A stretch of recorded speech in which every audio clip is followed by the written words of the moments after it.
world looks very different than it did decades ago when we forged many of our alliances, or even than it did 4 years ago. Threats have multiplied. Competition has stiffened. Power dynamics have shifted. Yet none of this changes the fact that we need alliances now as much and maybe even more than ever. As President Biden said to the Munich Security Conference last month, "You have our unshakable vow. America is fully committed to NATO, including Article 5. Now, Americans disagree about a few things, but the value of alliances and partnerships is not one of them.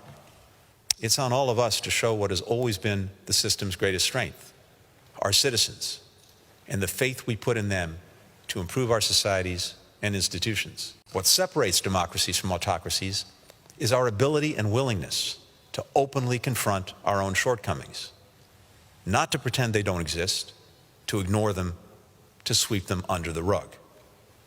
The last year has been one of the most challenging times in the history of our nations, and still we've not emerged from the crisis, even if we see real reason for hope.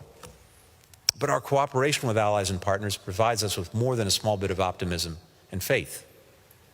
It shows us the way forward, together, rooted in our shared values, and committed not only to rebuilding our alliances and partnerships, but to building them back better.